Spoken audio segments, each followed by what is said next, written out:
الحمد للہ رب العالمین والصلاة والسلام علی سیدنا محمد خاتم النبیین فاذکرونی اذکرکم۔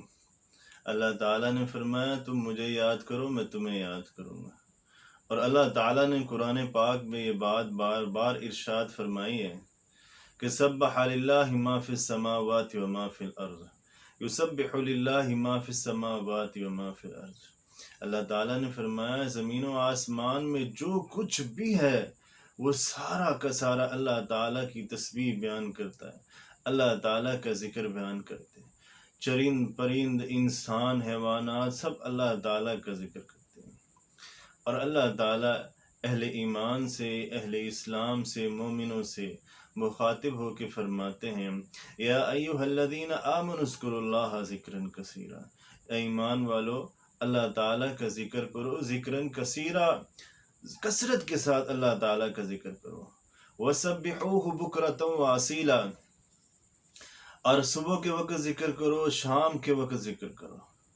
اللہ تعالیٰ کا ذکر کرنے سے، اس کو یاد کرنے سے، اس کی حمد بیان کرنے سے، اس کی ثنا بیان کرنے سے کیا ملے گا؟ اللہ تعالیٰ فرماتے ہیں هو الذی یصلی علیکم وملائکتہ، اللہ تعالیٰ اپنی رحمتوں کا نزول آپ پہ فرمائے گا، اور وملائکتہ، اور اس کے فرشتے آپ کے لیے دعائیں کریں گے، لیخرجکم من الظلمات الی النور، تاکہ تمہیں اندھیروں سے نکال کے اجالوں کی طرف لے آیا جائے، روشنی کی طرف لے آیا جائے، اندھیروں سے نکال دیا جائے۔ وکان بالمؤمنین رحیما، اور اللہ تعالیٰ مومنوں پہ رحم کرنے والا ہے۔ اسی طرح اللہ تعالیٰ نے قرآن پاک میں فرمایا ہے تحیتہم یوم یلقونہ سلام، جس دن وہ اس سے ملیں گے ان کے لیے تحفہ ہوگا سلام کا۔ وَأَعَدَّ لَهُمْ أَجْرًا كَرِيمًا، اور ان کے لیے بہت بڑا اجر ہوگا۔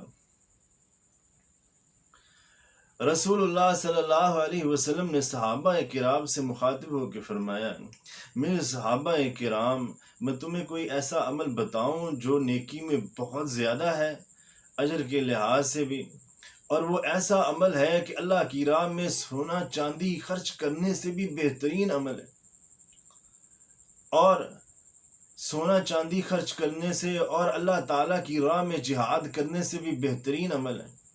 صحابہ کرام نے عرض کیا اللہ کے نبی وہ کون سا ایسا عمل ہے جو سونا چاندی خرچ کرنے سے، اللہ کی راہ میں اور جہاد کرنے سے بھی بہترین عمل ہے؟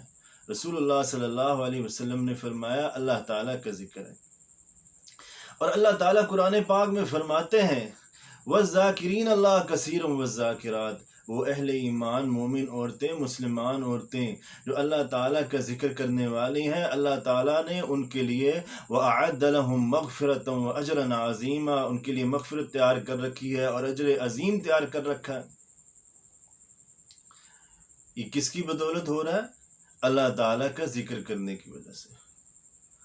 دو اعرابی رسول اللہ صلی اللہ علیہ وسلم کی خدمت اقدس میں حاضر ہوئے۔ ایک نے سوال کیا اللہ کے نبی دنیا میں انسان تو بہت ہیں مگر سب سے بہترین انسان کون ہے؟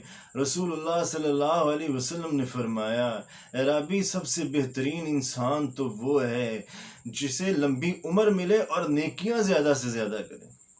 دوسرے نے سوال کیا اللہ کے نبی احکام الہی تو بہت ہیں، مجھے کوئی آپ ایسا حکم بتا دیں جسے میں کروں، جس کے ساتھ میں چمٹ جاؤں۔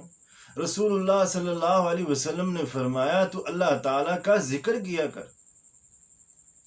جو انسان اللہ تعالیٰ کا ذکر کرتا ہے، اللہ تعالیٰ سے محبت کرتا ہے، اللہ تعالیٰ کے ساتھ اس کا تعلق جڑ جاتا ہے، تو اللہ تعالیٰ اس انسان کو کبھی تنہا نہیں چھوڑتے۔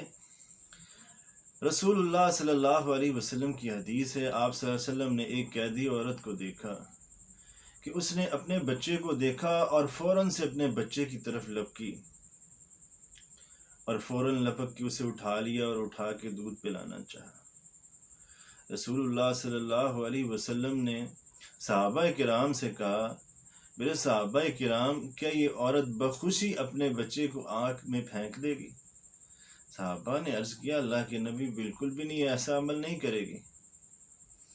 تو آپ صلی اللہ علیہ وسلم نے فرمایا کہ یہ عورت ایسا ماں ہو کے نہیں کرے گی تو یہ اللہ تعالیٰ تو انسان کے ساتھ ماں سے بھی زیادہ پیار کرتا ہے، تو وہ کیسے چاہے گا کہ ایک انسان کو آگ میں ڈالے۔ تو دوستو، بھائیو، سامعین کرام، ہمیں اللہ تعالیٰ کے ذکر کے ساتھ ہر وقت اپنی زبان کو معطر رکھنا چاہیے، اللہ کو یاد کرتے رہنا چاہیے۔ آپ اللہ تعالیٰ کو یاد کریں گے تو اللہ تعالیٰ آپ کو کبھی تنہا نہیں چھوڑے گا، اللہ تعالیٰ کے ساتھ آپ کا تعلق جڑ جائے گا، اللہ تعالیٰ بھی آپ کے ساتھ تعلق جوڑ لے گا اور آپ کی محبت اللہ سے ہو جائے گی اور اللہ تعالیٰ بھی آپ سے محبت کرے گا۔ وما توفیقی الا باللہ علیہ توکلت و الیہ منیب۔